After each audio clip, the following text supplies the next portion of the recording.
The November wind slashed across the yard like invisible blades, scattering leaves that clung desperately to the frozen ground. The front porch creaked, every gust making the old wood groan as though it carried a weight too heavy to bear. And there, on the edge of the steps, stood my grandson, Daniel, his arms wrapped tightly around his thin chest, breath rising in sharp, visible bursts. His coat was too light for the weather, a faded jacket zipped halfway, and I noticed how his tiny sneakers were damp from the frost gathering on the grass. Inside, the air was thick with the smell of roasted turkey, cranberry sauce, and pumpkin pie.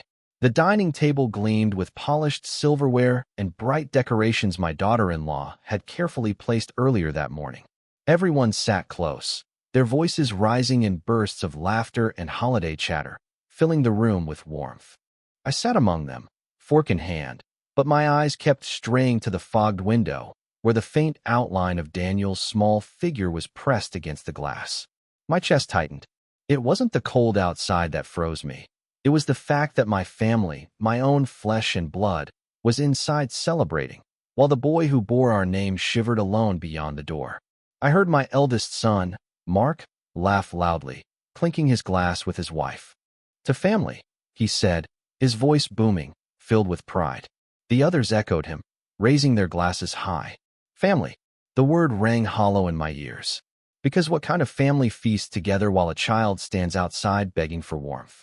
I set my fork down. The clatter against the porcelain plate drew a few eyes, but no one asked why I hadn't taken a bite. I didn't have an appetite, not with Daniel's pale face haunting me just a few feet away. How did it come to this? I asked myself. Just last year, we were all together, children running around the living room, adults joking over football games on TV, my wife humming as she refilled plates. Back then, Daniel was in the center of it all, his laughter bright, his cheeks glowing from the fire. But this year, something had shifted. The tension in the family had thickened like fog, and somehow, Daniel had become the one left out in the cold, literally. I pushed my chair back, the legs scraping against the hardwood floor. "Excuse me," I muttered, my voice rougher than I intended. Heads turned, brows furrowed, but I didn't explain. I couldn't. My throat was tight, filled with anger and shame. As I walked to the window, I caught Daniel's eyes. They were wide, filled with something no child should ever carry, loneliness. His lips trembled, but he didn't move away. He just stood there, waiting for someone to remember him, waiting for someone to care. And at that moment, as the laughter and clinking of forks echoed behind me, I made a silent promise. This Thanksgiving would not be remembered for the turkey or the wine. It would be remembered for the day I stood up and refused to let my grandson freeze outside while the rest of us pretended everything was fine. My hand hovered over the doorknob, and for a moment I felt every pair of eyes burning into my back. The laughter had quieted, replaced with the uneasy clink of silverware and low whispers. My daughter-in-law, Susan, was the first to speak. "Dad," she said, her tone tight, polished with the kind of politeness that hides a blade. "The food's getting cold. Sit down, please." I turned my head slightly, just enough to catch her expression, a strained smile, but her eyes were sharp, warning me not to cause a scene. My jaw clenched. A scene? My grandson was freezing on the porch, and they were worried about a scene? "I'll be back," I said simply, pushing the door open. The gust of cold air rushed into the room, making a few people shiver. Some grumbled. My son Mark sighed loudly, shaking his head as if I'd just embarrassed him in front of the whole town. Outside, Daniel looked up at me, his cheeks pink from the chill, his eyes wet with unshed tears. "Grandpa," he whispered, his voice breaking. "Can I come in?" The question shattered me. What child should even have to ask? I bent down, pulling him into my arms. His small body trembled against mine, and I felt how cold his fingers were, stiff like tiny icicles. I rubbed his back, trying to give him some warmth as the wind whipped around us. "Of course, Daniel," I said, my throat tightening. "You don't ever need to ask me that. You belong inside, with us." When I turned back toward the dining room, I saw the looks waiting for me. Mark's lips were pressed into a thin line, his jaw set. Susan crossed her arms, clearly irritated. Even a few of the cousins avoided eye contact, suddenly fascinated with their mashed potatoes. Only my daughter Emily, sitting at the far end of the table, met my gaze. Her eyes were soft, filled with quiet sorrow, but she didn't say a word. I led Daniel inside and guided him toward an empty chair near me. He looked nervous, glancing at the others like he was intruding. I pulled the chair out for him and set him down. "Here," I said, gently patting his shoulder. "You sit by me." Mark cleared his throat, loud enough for everyone to hear. "Dad," he said, his voice hard now, stripped of any warmth. "We talked about this." My chest tightened. "Talked about what?" I asked slowly, though I already knew where this was going. "Daniel," he said flatly, his eyes darting toward his son but never softening. "He wasn't supposed to be here today." A silence fell over the room, heavy and suffocating. Daniel's shoulders hunched, his little hands gripping the edge of his chair. My heart burned with anger. "Not supposed to be here?" I repeated, my voice low. "It's Thanksgiving, Mark. He's your son." Mark's jaw flexed. "Things are complicated. You know that." Complicated. That word again. They'd been throwing it around for months. Complicated schedules, complicated feelings, complicated situations. But the only thing that was complicated, as far as I could see, was the way my own son could sit at a table filled with food while his boy stood outside shivering. Susan jumped in, her voice sharp. "It's not good for him to see everyone right now. He needs boundaries." I slammed my palm against the table, making the plates rattle. "Boundaries?" I hissed.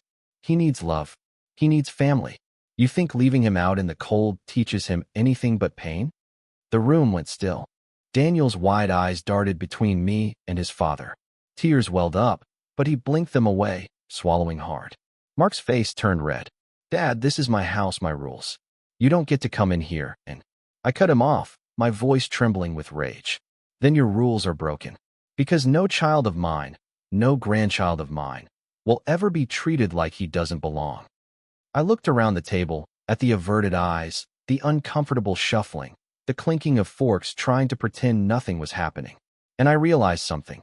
It wasn't just Daniel who was frozen that day. It was their hearts. But not mine. Not anymore. The silence stretched long enough for the ticking clock in the hallway to sound like thunder. Daniel sat stiff in the chair, his little fingers gripping the edge as though he expected to be pushed away at any moment. His eyes flicked nervously toward his father, then dropped to his lap. I reached over and gently slid a plate of turkey in front of him. "Eat, son," I whispered. "You're safe here." Daniel hesitated. He looked at me, then at the food, then back to his father. Mark's eyes narrowed. "Don't touch that," Mark snapped. Daniel froze, his fork hovering an inch above the plate. The boy looked so small, caught between hunger and fear. "Mark," I said, my voice sharp, "you will not deny him food in front of me." My son leaned back in his chair, his face flushed with anger. "Dad, you don't understand." What is there to understand?" I interrupted. "He's your child. He's hungry. He's cold. And you're telling me I should ignore that because it makes you uncomfortable?" Susan's voice cut in, high and brittle. "It's not about us being uncomfortable. It's about consequences. Daniel needs to learn that actions have results." We told him he wasn't welcome until he apologized. "Apologize?" I turned to Daniel, my chest burning. "For what?" Daniel's lips trembled. He tried to speak, but no words came out. He swallowed hard, his face pale. Finally, in the softest voice, he whispered, "For saying the truth." The words hit me like a blow. "What truth?" I asked gently. Mark shifted in his seat, his jaw tight. "Don't start this," he muttered. But I wouldn't let it go. I turned back to my grandson, leaning close. "Daniel," I said softly, "tell me, what truth?" His eyes filled with tears, his small voice trembling. I told Mom and Dad they cared more about money than me. And they told me to leave.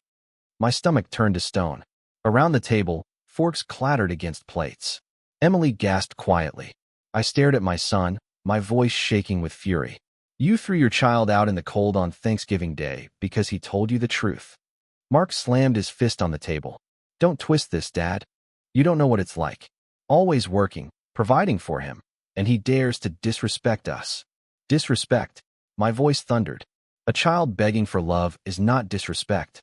It's desperation." Daniel flinched at the volume, and I immediately softened, placing a hand on his back. "I'm sorry, son. I'm not angry at you." But I was angry, angrier than I'd ever been.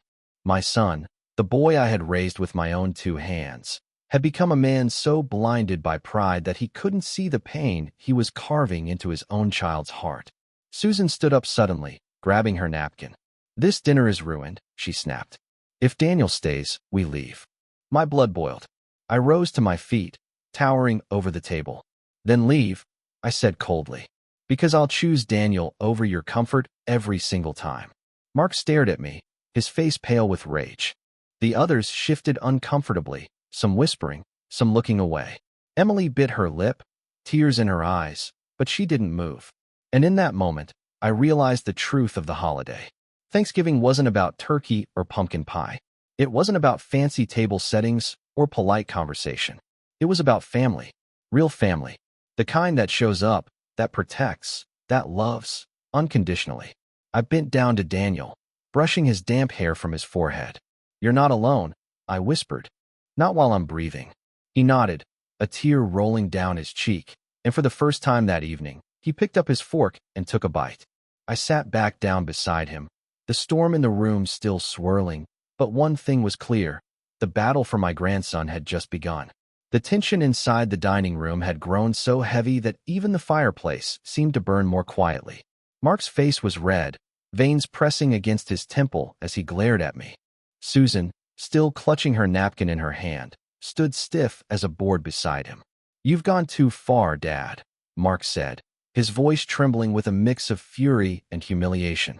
"You don't get to come into my house and undermine me in front of everyone." I met his glare with calm steel. "If your rules strip a child of love and warmth, then yes, I will undermine you. Because a house without compassion isn't a home, Mark. It's a prison." Gasps rippled across the table. Some of the younger cousins stared with wide eyes, forks frozen halfway to their mouths. My grandson kept his head low, shoulders hunched, but I could feel his small body pressed against mine, clinging to the comfort of my presence. Susan snapped, her words sharp as glass. "This is exactly why we don't want Daniel around. He always causes division. He twists everything, makes us out to be villains, and you," she pointed at me with a trembling finger, "you enable him." That was too much. I stood up, placing a steady hand on Daniel's shoulder. "Don't you dare blame him for the cracks in your own hearts. He's a child, Susan. A child you left to freeze on the porch while you stuffed your mouth with turkey and pie." Mark slammed his fist against the table so hard that one of the wine glasses toppled and shattered on the floor. "Enough," he barked. His voice was raw, unhinged. "If you want him so badly, then fine, take him. But don't expect us to put up with his disrespect any longer." Daniel's fork clattered onto his plate. His small voice, trembling, cut through the heavy silence. "Dad, I wasn't trying to disrespect you. I just wanted you to look at me. To care." The entire table went still. For a moment, even Mark faltered, his anger flashing into something like doubt. But it lasted only a second before his face hardened again. "Pack up," he snapped at Susan. "We're leaving." Susan grabbed her purse, her heels clicking angrily on the hardwood floor as she stormed toward the hallway. Mark followed, muttering under his breath, his jaw clenched like a trap. "Mark," Emily's voice rang out suddenly. She stood from her chair, her hand pressed against the table as her eyes blazed. "How can you just walk away from your own son? On Thanksgiving of all days?" Her words stopped him in his tracks. He turned slowly, his expression dark, but Emily didn't flinch. "Do you even hear yourself? Do you see him?" She gestured toward Daniel, who sat silently, tears sliding down his cheeks. "He's not asking for money, or gifts, or anything complicated. He just wants you to love him." Mark's lips parted, but no words came. He looked at Emily for a long moment, then shook his head and turned away. "Stay out of this, Emily," he muttered. "You don't know what it's like." "Yes, I do," she shot back, her voice breaking. "Because I grew up in this family too. And I know what it feels like when love gets drowned out by pride." The words hit him hard. I saw it in the way his shoulders tensed, but he didn't respond. Instead, he stormed into the hallway, Susan trailing behind. Moments later, the sound of the front door slamming echoed through the house, leaving only silence in its wake. I exhaled slowly, my chest tight. Around the table, no one dared to speak. The feast lay untouched, steam rising weakly from the turkey, as if even it knew the joy had gone. I turned to Daniel. His fork still rested where it had fallen, his plate untouched again. I reached over, picking it up, and pressed it gently back into his hands. "Don't worry about them," I said softly. "You're safe now. You're with me." Emily came around the table and crouched beside him, brushing his hair from his forehead. "You're not alone, sweetheart," she whispered. "We see you. We love you." For the first time that night, Daniel let out a small, broken sob and collapsed into her arms. The front door's slam still echoed in the silence, like a ghost that refused to leave. The dining room, once filled with laughter and chatter, now felt like a hollow stage after the curtain had fallen. The turkey sat untouched, its golden skin losing its shine as steam drifted weakly into the air. The smell of cranberry sauce and spiced cider lingered, almost mocking in its warmth compared to the chill that had seeped into our hearts. Daniel buried his face into Emily's shoulder, his small frame shaking with sobs. She held him tightly, rocking him as though he were much younger than his years. My chest ached watching him, and for the first time in a long while, I felt tears sting my own eyes. I reached over, my hand resting gently on his back. "Daniel," I said softly, "listen to me. None of this is your fault. Not one bit. You didn't do anything wrong."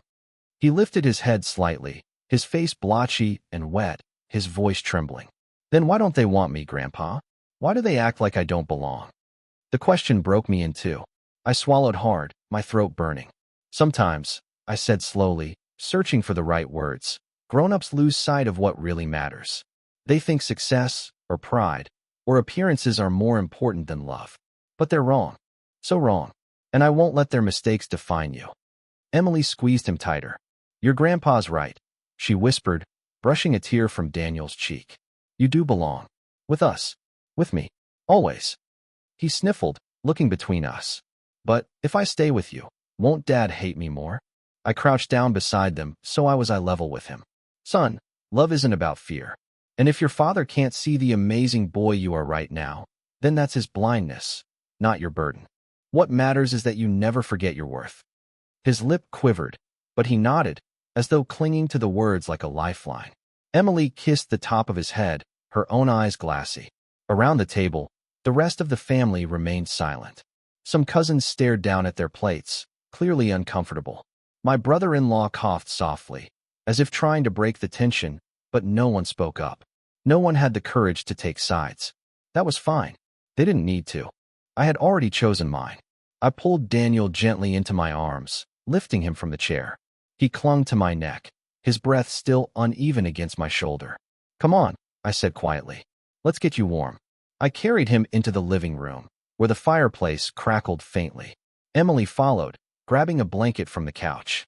We settled Daniel onto the soft cushions, wrapping him tight until only his pale face peeked out. The fire's glow painted his cheeks a softer pink. His eyes drooped, exhaustion finally pulling at him. "Grandpa," he whispered, voice drowsy now.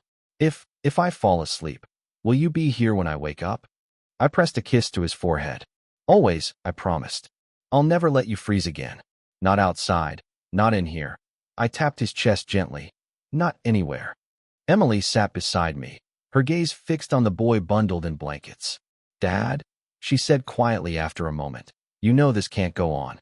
We can't keep pretending things will just fix themselves." I nodded slowly, staring into the flames. She was right. Tonight had stripped away any illusions I still clung to. My son was lost in his pride, and unless something changed, Daniel would keep paying the price. And I wasn't going to let that happen. Not while I still had strength in my bones. As Daniel's breathing evened out, soft and steady, I made a silent vow. This Thanksgiving would mark the beginning of something new. A fight, perhaps. A battle for my grandson's future. And I would not back down, no matter what it cost me. The house was quiet by the time the clock struck midnight. The cousins had gone home early, murmuring excuses as they slipped out into the cold. The grand feast sat mostly untouched, plates stacked haphazardly, the turkey carved but barely eaten. It felt wrong, as though the holiday itself had been abandoned along with the laughter. In the living room, Daniel lay curled on the couch, the blanket pulled up to his chin. His chest rose and fell in soft, steady rhythms. The fire had burned low, but its glow still painted his face in gentle light. I sat in the armchair across from him, staring at the boy who had been left outside like he was nothing, and wondering how my own son could be so blind. Emily sat quietly beside me, nursing a cup of tea. Her eyes were fixed on the flames, her face pale with thought. Finally, she broke the silence. "Dad," she whispered, "how did Mark get this way? He wasn't always like this, was he?" Her words cut deep. I leaned back, rubbing my hands together, searching my memories. "No," I admitted. "He wasn't." I thought back to when Mark was Daniel's age, bright-eyed, always eager to please. He used to run into my arms after school, proudly showing me drawings or report cards. I remembered the way he'd sit at the kitchen table while I helped him with math homework, his head bent in concentration. He was sensitive, caring, almost too soft-hearted at times. So where had it gone wrong? I sighed. I pushed him, I confessed. Maybe too hard. I wanted him to succeed, to never struggle the way I did. I worked long hours, saved every dime, told him that winning and climbing higher was the only way to survive in this world. I thought I was preparing him. But maybe, my voice cracked. Maybe I taught him to value pride over love. Emily's eyes softened. She reached across and squeezed my hand. "Dad, you gave him everything you could. His choices are his own now." I shook my head, staring at Daniel. "But his choices are hurting his son. And that's on me too. Because I raised the man who would leave a boy out in the cold on Thanksgiving Day." The words weighed heavy on my tongue. Guilt gnawed at me, but beneath it was something stronger, fury. Fury that my mistakes were repeating themselves, that a child's heart was once again being crushed under the weight of expectations and pride. Daniel stirred slightly, mumbling in his sleep. He whispered something, too faint to catch, but the way his brow furrowed told me it was a bad dream. I rose quietly, tucking the blanket more securely around him. "He deserves better," I said firmly, turning back to Emily. "Better than cold porches and empty words. Better than broken promises and parents who can't see past their own egos. If Mark can't be the father Daniel needs, then I will." Emily's eyes widened slightly. "Dad, you mean?" "Yes," I interrupted, my voice steady now. "If I have to, I'll fight for custody. I'll take him in. I'll raise him. Whatever it takes." The room went silent again, the only sound the crackle of the dying fire. Emily studied me for a long moment, then nodded slowly. "If you do that, you won't be alone," she said. "I'll stand with you. Daniel deserves a family that actually shows up." I felt a swell of pride and gratitude for my daughter. Maybe the cycle wasn't unbreakable after all. Maybe, with her by my side, Daniel would grow up in a home where love wasn't conditional, where family meant more than appearances. I sat back in my chair, watching the boy sleep. His small hand had slipped out from the blanket, resting lightly on the couch cushion. I reached over and held it gently, careful not to wake him. As the fire dimmed and the house grew darker, my vow hardened like steel. Whatever battles lay ahead, with Mark, with Susan, even with the courts, I was ready. Because love was worth fighting for. And this time, I would not fail. The morning light crept slowly through the blinds, soft but unrelenting, washing the living room in pale gold. Daniel was still asleep on the couch, his blanket pulled tightly around him, his chest rising and falling in peaceful rhythm. For the first time since yesterday, his face looked calm, like the storm outside and inside had finally let him rest. I sat at the dining table, nursing a cup of black coffee gone lukewarm. My eyes were heavy, my body stiff from a night spent in the armchair, but I hadn't allowed myself the luxury of real sleep. I needed to stay alert. Because I knew Mark. I knew he wasn't finished. Sure enough, just after 9 o'clock, the sound of a car pulling into the driveway made my stomach tighten. A moment later, the front door rattled violently, then swung open without a knock. Mark strode inside, Susan right behind him, both of them dressed sharply as though armor could be woven into their clothes. Mark's voice boomed through the house. "Dad, we need to talk." Daniel stirred on the couch, blinking sleepily. His eyes widened when he saw his father, and he instinctively curled closer into the blanket, as though he could hide inside it. My chest ached at the sight. "Keep your voice down," I said firmly, standing to meet them. "He's just a boy." But Mark ignored me. He marched into the living room, pointing at Daniel like he was an intruder in his own home. "Get your things," he barked. "You're coming with us." Daniel froze, his lip trembling. He looked at me, desperate, like a drowning child reaching for a rope. "Not like this," I said, stepping between them. "You don't just barge in here and drag him out like he's luggage. Sit down, Mark. Talk like a father. Susan crossed her arms, her voice sharp as steel. We don't need lectures. We're his parents. That gives us the right. Parents. My voice shook with anger. Parents don't abandon their child on the porch in freezing weather. Parents don't turn love into punishment. If that's how you define the word, then you've already lost the right you're clinging to. Mark's face flushed crimson. You think you can take my son from me? You think you can do better? You were never there, Dad. You were always working, always pushing, never showing me anything but criticism. And now you want to act like you're some savior? The words hit hard, because they weren't entirely untrue. I swallowed, forcing myself not to flinch. Maybe I failed you, I admitted. Maybe I put pride where love should have been. But I won't repeat that mistake with Daniel. I won't let him grow up thinking he's unworthy of affection. Daniel's small voice cracked through the argument, trembling but brave. I don't want to go with you. The room fell silent. Mark blinked as if struck. What did you say? Daniel's hands gripped the blanket tighter, but his gaze didn't waver. I don't want to go. You don't see me. You don't hear me. But Grandpa does. Emily does. Here. I feel safe. Susan gasped, her hand flying to her chest. Mark's jaw tightened, his fists clenching at his sides. For a moment, he looked less like a father and more like a man cornered by truths he didn't want to face. You don't know what you're saying, Mark muttered, his voice low, dangerous. Yes, he does, I said firmly, moving to Daniel's side. I placed a hand on the boy's shoulder, grounding him. And you're going to listen to him. Because this isn't about you, Mark. Or your pride. It's about a child who deserves love without conditions. Emily appeared in the doorway, her expression hard. He's staying, she said, her voice steady. At least until you figure out how to be the kind of father he needs. Mark's face twisted, caught between rage and shame. For a long moment, no one moved. The only sound was Daniel's uneven breathing, his small chest rising and falling under the blanket. Finally, Mark turned sharply, his words spit like venom. This isn't over. If you want to fight, Dad, you've got one. He stormed out, Susan following close behind, her heels striking the hardwood like gunfire. The door slammed again, shaking the frame. Silence returned, but this time it wasn't peaceful. It was heavy, loaded with the weight of the battle that had just been declared. I looked at Daniel, his eyes wide but determined. I pulled him close, pressing a hand to his trembling back. Don't worry, I whispered.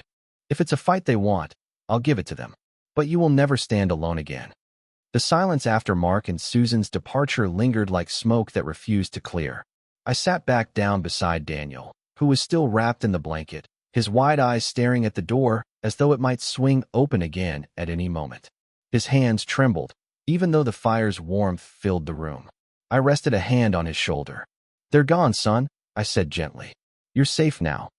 He nodded, but his lip quivered. They'll come back, he whispered. They always do. I swallowed hard, pulling him closer. If they do, I'll be here. They won't take you away without a fight. For a moment, his little body stiffened, as though he didn't quite believe me. But slowly, he leaned into my chest, letting his forehead rest against me. His voice was so soft I almost missed it.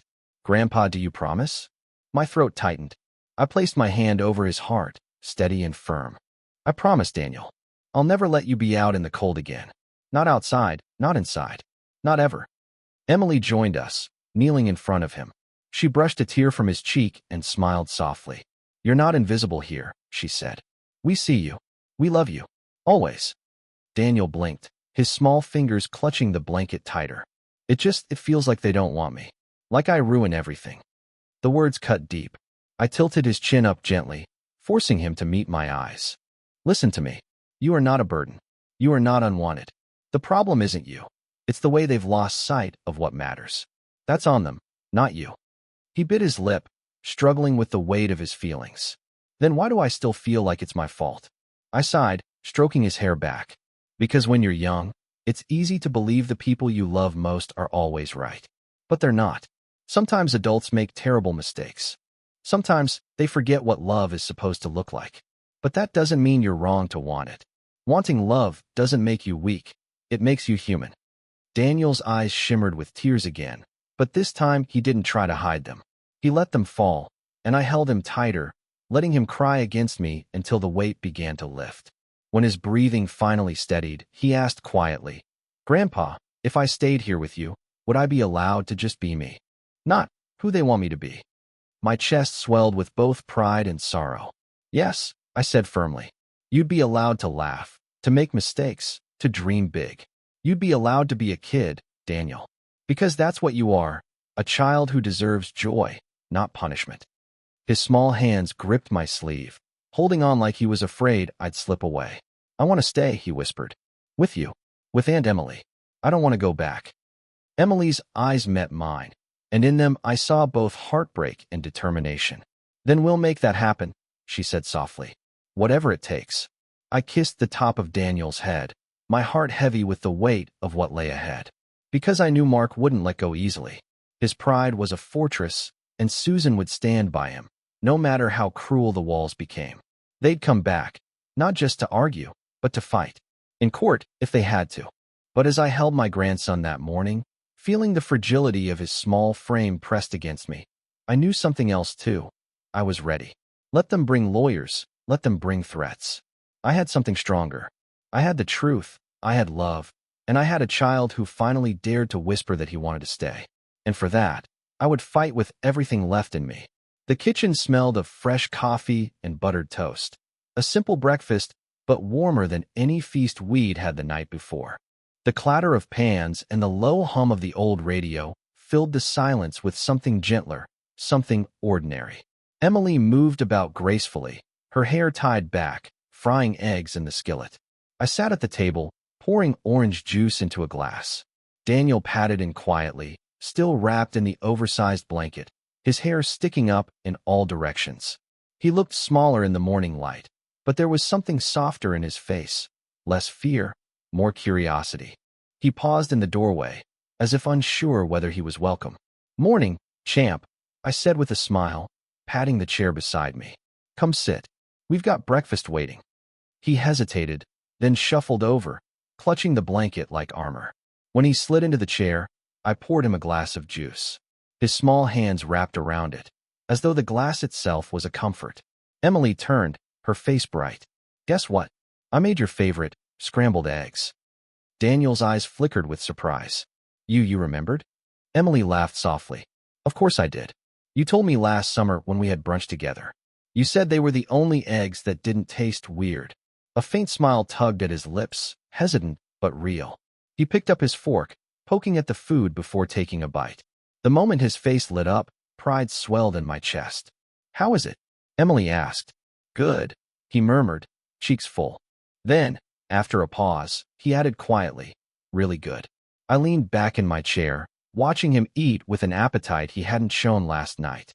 For the first time since all this began, I saw him as he should be, a boy enjoying breakfast, not a child bracing himself against rejection. "See," I said gently, "this is how it should be. You at the table with us, not outside in the cold." Daniel's fork paused midair. His eyes lowered. "They'll come back for me, won't they?" I exchanged a glance with Emily. She set her spatula down, her voice calm but firm. "Maybe, but if they do, it won't be the same as before. You have a voice, Daniel. You have a choice." He blinked, uncertain. "Do I really?" I reached across the table, placing my hand over his. "Yes, son, and I'll fight to make sure of it.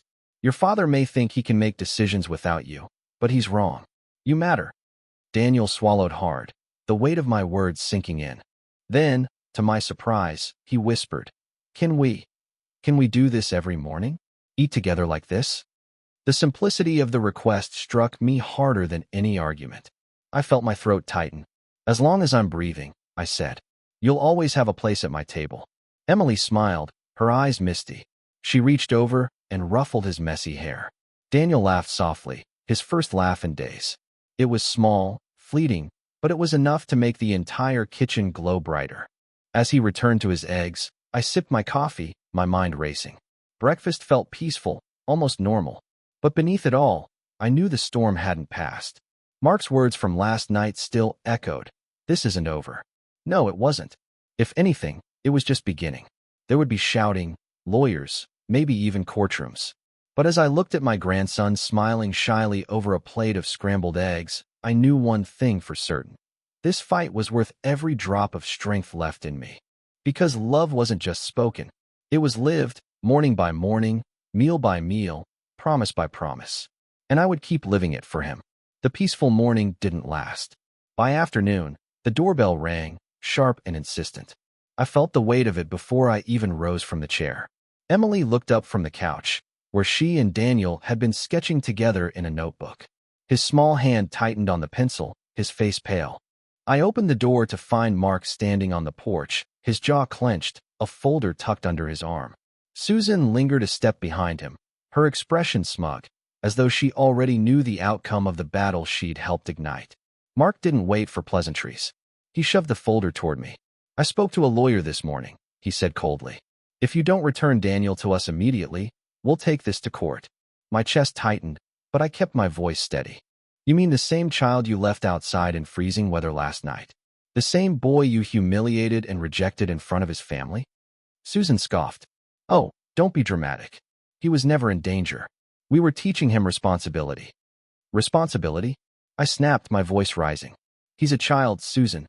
You don't teach responsibility with frostbite and fear. You teach it with love and guidance, something you seem to have forgotten." Mark's eyes narrowed, his voice like ice. "Enough. This isn't about feelings anymore. It's about rights. And Daniel is my son. Legally, there's nothing you can do to change that." Behind me, I felt Daniel's presence. He had crept toward the doorway, clutching Emily's hand, his eyes wide with dread. His small voice trembled. "Dad, please. I don't want to go back." Mark's face hardened, but for a split second I saw something flicker in his eyes. Hurt, maybe even shame. He quickly buried it.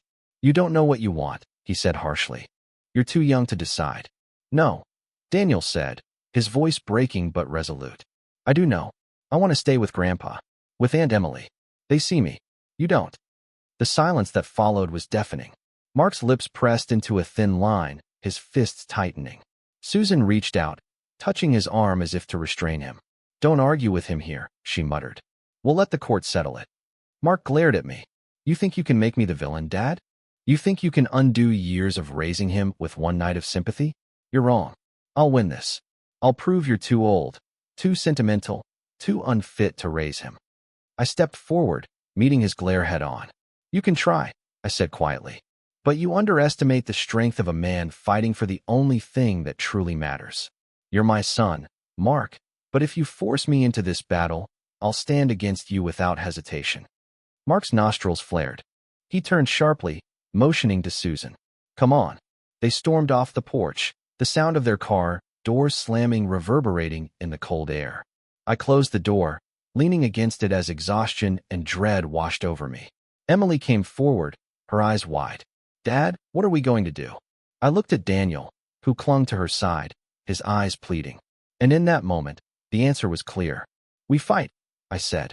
"But not with anger. With truth. With love. I'll find a lawyer. I'll do whatever it takes." Daniel's lip trembled. "What if the judge sends me back?" I crouched down, cupping his face in my hands. "Then we'll keep fighting. Again and again. Until someone listens. Because you deserve better, Daniel. And I won't stop until the world knows it." Emily wrapped an arm around Daniel's shoulders. The boy leaned into both of us, his small body trembling. But in his eyes, for the first time, there was a flicker of hope. Because he knew he wasn't alone anymore. That night, the house was quiet again, but it wasn't peaceful. The air felt heavy, like the calm before a thunderstorm. Daniel sat cross-legged on the couch, the fire flickering low, his sketchbook resting in his lap. He wasn't drawing, though. He just stared at the blank page, the pencil dangling loosely from his fingers. I sat across from him, nursing a glass of water, my heart aching at how small and lost he looked. Emily was in the kitchen cleaning up, giving us space, though I could see her listening from the corner of her eye. Finally, Daniel whispered, his voice so soft it nearly got lost in the crackle of the fire. "Grandpa, do you ever feel like you're invisible?" The question stopped me cold. I leaned forward. "Invisible? What do you mean, son?" He shrugged, still not lifting his eyes from the blank page. "Like you could disappear and nobody would notice. Like you don't matter." His lip quivered. "That's how it feels at home." My chest tightened. I forced my voice to stay calm, though inside I was shaking. "Tell me more, Daniel. Only if you want to." For a long moment, he didn't speak. Then, Slowly, the words began to tumble out. "They're always busy," he murmured. "Dad's on his phone or computer. Mom's talking about money, shopping, friends. When I try to say something, they tell me to be quiet. If I get good grades, they don't care. If I mess up, they yell. And sometimes," his voice broke, "sometimes they say I ruin everything." Tears stung my eyes. I wanted to stand up, march to their house, and demand they look at what they were doing to their own child. But I stayed seated, forcing myself to be steady for him. I reached out and gently took the sketchbook from his lap, setting it on the coffee table. Then I cupped his small hands in mine. "Daniel, listen to me. You are not invisible. You are not a burden. You are not the reason for their unhappiness. You are a bright, strong, kind boy who deserves to be seen and loved every single day." His shoulders shook, tears spilling down his cheeks. "Then why don't they see me?" I swallowed hard. "Because sometimes people get so wrapped up in their own pride and problems that they lose sight of what matters most. That's their blindness, not yours." Emily came over quietly, kneeling beside him. She brushed his hair back and kissed his temple. "You matter to us," she said softly. "We see you, every bit of you, and we love you exactly as you are." Daniel leaned into her, his small body trembling. His words were muffled against her shoulder. "I'm scared, Aunt Emily. What if the judge makes me go back? What if no one believes me?" I reached out, resting a hand on his back. "Then we'll keep fighting, and we'll never stop reminding you of the truth. That you are loved, that you are worth everything, that you belong." For the first time, Daniel looked directly at me, his eyes wet but steady. "Grandpa, if I stay with you, will you come to all my games and stuff? Not like Dad, who always says he's too busy." I smiled through the ache in my chest. "Every single one. Rain or shine, I'll be there. That's a promise." He sniffled, nodding. Then, hesitantly, he set the sketchbook back on his lap and began to draw. A small house with smoke curling from the chimney, 2 stick figures holding hands, and a third smaller one between them. When he finished, he looked up shyly. "That's us," he whispered. "Me, you, and Aunt Emily." I pulled him into my arms, holding him close as the fire burned low. In that moment, I knew the fight ahead wasn't just about custody papers or courtroom arguments. It was about giving this boy the childhood he deserved, one filled with warmth, safety, and love. And I wasn't going to lose. Not this time. The next day, the phone started ringing. First it was my sister, then a cousin, then an old friend of the family. Each call carried the same uneasy tone, as if the words had been rehearsed before they reached my ear. "Mark says you're overstepping. Maybe you should let the boy go back home. You don't want to make this uglier than it already is, do you?" By the third call, I understood exactly what was happening. Mark and Susan were doing what they did best, shaping the narrative, bending sympathy their way, and painting themselves as victims of an overbearing old man. When the fourth call came, I snapped. "Do you know where Daniel was on Thanksgiving?" I demanded. "He was on the porch, freezing, while his parents feasted. He stood there shivering while his family laughed inside. And now you're telling me I should hand him back like nothing happened?" The silence on the other end said more than words. They hadn't known, because Mark and Susan hadn't told them. I hung up, my hands trembling with both fury and despair. Emily came in from the porch, her phone in hand. "Dad," she said, her face pale. "Susan just posted on Facebook. She wrote a whole story about how you kidnapped Daniel and are poisoning him against them." I felt my blood run cold. "Kidnapped?" Emily nodded grimly, showing me the post. There it was, in black and white. A carefully crafted story painting me as a stubborn, bitter old man who couldn't let go of control. Susan claimed Daniel was confused, that I was manipulating him, that I turned a family disagreement into a war. The comments were already piling up, neighbors, acquaintances, even relatives offering sympathy to her. My stomach twisted. Lies travel fast, and the truth limps behind. In the corner of the room, Daniel sat silently, clutching his sketchbook. He looked up at me, his eyes wide. "Grandpa, are they going to make everyone hate me too?" I dropped to one knee beside him, my heart breaking at his words. "No, son. People may believe lies at first, but the truth has a way of breaking through. And you don't need the whole world to love you. You just need the right people to stand by you.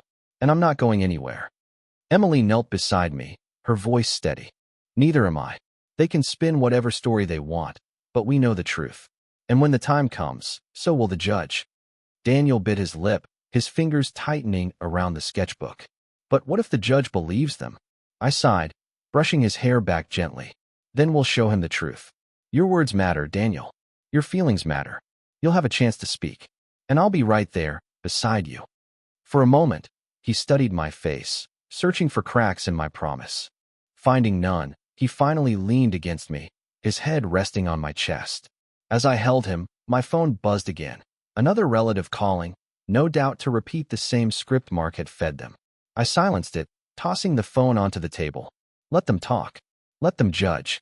Because I knew something they didn't. This wasn't about pride anymore. It wasn't about appearances or reputations. It was about a boy who had been left in the cold and the man who had sworn never to let it happen again. If Mark wanted to make this a war, then I was ready. Because for Daniel, I would fight until my last breath. The following Monday, Emily drove us into town.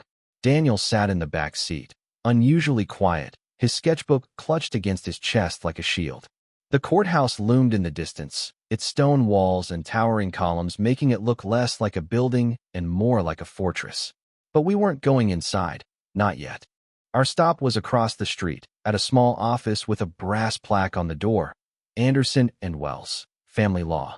Inside, the air smelled faintly of coffee and polished wood.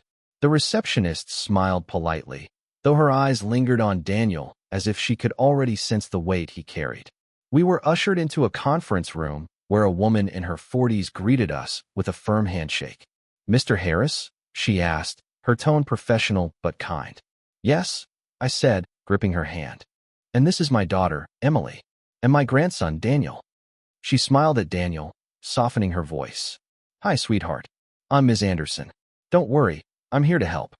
Daniel shifted uncomfortably, his eyes dropping to the floor. Emily rubbed his shoulder, and he leaned into her. We sat down, and Ms. Anderson wasted no time. "I've looked over the preliminary notes. From what I understand, your son left Daniel outside in freezing weather on Thanksgiving, then attempted to reclaim him the next day by force. Is that accurate?" I nodded grimly. "That's the truth. And it's not the first time he's neglected him emotionally. Daniel feels invisible in that house." Ms. Anderson glanced at Daniel, her brow furrowed. "Daniel, would you like to tell me how you feel? Only if you want to." Daniel hesitated. His small fingers gripped the edge of the sketchbook so tightly his knuckles went white. I don't want to go back," he whispered. "They don't see me. They don't care. With Grandpa, I feel safe." Her expression softened, and she leaned forward. "Thank you for telling me that. Your voice matters, Daniel. Judges listen to children your age, especially when they speak from the heart." Daniel blinked, startled. "The judge, will I have to talk? In front of everyone?" Emily squeezed his hand.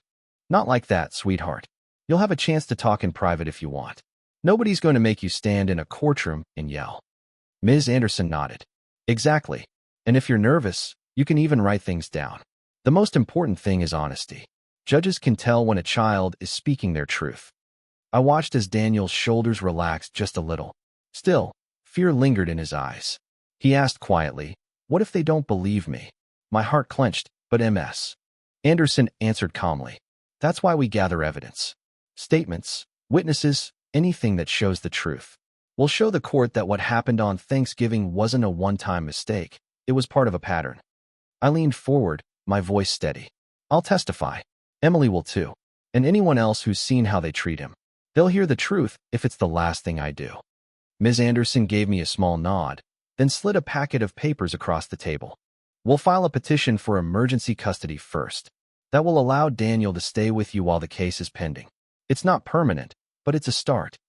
I signed the papers without hesitation, my pen scratching against the page with finality. As I slid the packet back to her, I felt something shift inside me. This wasn't just a promise anymore, it was action. When we left the office, Daniel clung to my hand, his voice trembling. "Grandpa, if the judge lets me stay, does that mean this is really my home?" I bent down, meeting his eyes. "Son, this has always been your home. The court's just going to make it official." For the first time, a genuine smile spread across his face. It was small, fragile, but it was real. And in that moment, I knew I'd walk through fire to keep it there. It didn't take long for Mark to find out what we'd done. 2 days later, a certified letter arrived at my doorstep, thick with legal jargon and threats. I didn't need to read every line to understand the message. He was furious, and he was coming after me with everything he had. That evening, the phone rang again. This time I answered, though I already knew who it was. Dad. Mark's voice came through, low and simmering with rage. So this is how you want it to be? Dragging my name through court? Making me look like a monster in front of strangers? I gripped the phone tighter. You did that yourself, Mark. I didn't put Daniel outside on Thanksgiving. You did. I didn't ignore his cries for love. You did. You're poisoning him against us, Mark snapped. Susan and I are his parents. Not you. Not Emily. You think you can erase me from his life, but you can't. I'll win this. I'll take him back, and when I do, he'll see what happens when you turn him against his own blood. My jaw clenched. Don't you dare threaten him. Don't you dare make him pay for your pride. If you put half the energy you waste on saving face into actually loving your son, we wouldn't be here right now. Mark's breathing was ragged on the other end. Finally, he spat. I'll see you in court. And the line went dead. I lowered the phone slowly, my hand trembling.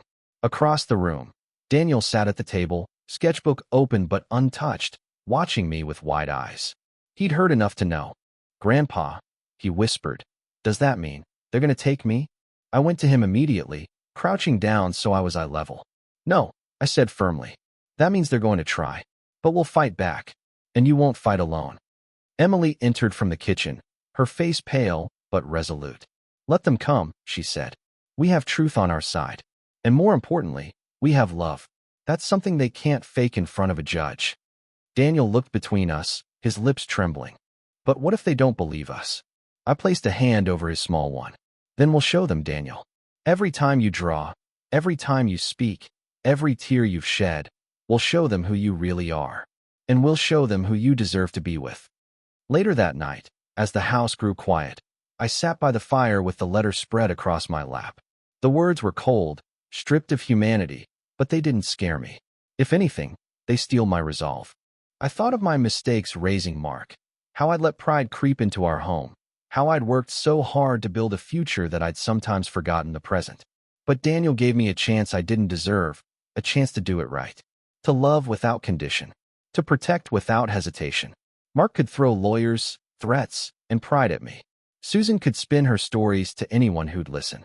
But when the judge looked into Daniel's eyes, when they saw the truth written there, no amount of pride could erase it. I closed the letter and fed it to the fire, watching the flames consume it. The paper curled and blackened, until nothing was left but ash. Not this time, I whispered into the silence. This time love wins. Behind me, Daniel stirred in his sleep on the couch, murmuring softly. I pulled the blanket higher around him, brushing his hair from his forehead. Tomorrow, the real fight would begin. But tonight, I let myself believe, for the first time, that we could win. The courthouse smelled faintly of old paper and polished floors, its marble halls echoing with footsteps. My palms were damp as I sat on the wooden bench beside Daniel and Emily, waiting for the clerk to call our case. Daniel's small hand clutched mine tightly, his sketchbook tucked under his arm like a lifeline. When the bailiff finally called our names, we rose and entered the courtroom. The judge sat high above us, her expression stern but not unkind. Mark and Susan were already there, their lawyer whispering hurriedly to them. Mark's jaw was set, Susan's chin raised proudly, as if this were some business negotiation they expected to win by sheer force of confidence. The judge began by asking questions, her voice measured. Mark spoke first, painting a picture of himself as a hard-working father misunderstood by his own child, manipulated by a stubborn old man who couldn't let go of control. Susan chimed in, her tone dripping with false sweetness. We only want what's best for Daniel, she insisted. I listened in silence, my blood boiling. When it was my turn, I stood and told the truth. I spoke of Thanksgiving Day, of Daniel shivering on the porch while the rest of the family ate inside. I spoke of the nights he cried himself to sleep, convinced he was invisible. I didn't embellish. I didn't need to. The truth carried enough weight on its own. Then the judge asked if Daniel wanted to say anything. My heart clenched. He looked up at me, his eyes wide with fear. I squeezed his hand gently. It's okay, son. Just tell the truth. That's all you need to do. Daniel stepped forward, clutching his sketchbook. His voice trembled at first, but then grew steadier. I don't want to go back, he said softly. At home, it feels like I'm not there. Like nothing I do matters. But with Grandpa and Aunt Emily, I feel safe. I feel loved. He opened the sketchbook and held up the drawing he'd made. 3 stick figures, hand in hand, with a little house and smoke curling from the chimney. This is us, he whispered. This is where I belong. The room fell silent. Even Mark's lawyer shifted uncomfortably. For the first time, Mark's expression cracked, something flickering in his eyes that looked like regret, though it quickly vanished beneath the armor of pride. The judge studied Daniel for a long moment before speaking. Thank you, Daniel. That was very brave. She turned her gaze to the room. This court finds that, for now, Daniel will remain in the custody of his grandfather, Mr. Harris, while his parents undergo counseling and evaluation. The child's well-being must come first. My knees nearly buckled with relief. Emily squeezed my arm, tears shining in her eyes. Daniel rushed back to me, throwing his arms around my waist. Does this mean I can stay? He asked, his voice trembling with hope. I bent down, pulling him into my arms. Yes, son, you're staying. You're home. Mark looked away, his face pale, Susan whispering frantically in his ear. But I barely noticed. All I could feel was the small heartbeat pressed against mine, the weight of a promise fulfilled. As we left the courtroom, Daniel's hand in mine, I knew the fight wasn't entirely over. There would be follow-ups, counseling sessions, maybe more hearings. But the hardest part, the part where he feared being invisible, unwanted, was over. That night, back at home, we sat at the dinner table. No turkey, no grand feast. Just spaghetti, garlic bread, and laughter. Daniel grinned as he told Emily a silly joke, his eyes bright, his shoulders finally relaxed. For the first time, it felt like Thanksgiving had truly come, not the holiday on the calendar, but the spirit of it. Gratitude, family, love. And as I watched my grandson laugh, I whispered a silent vow. He would never be left out in the cold again.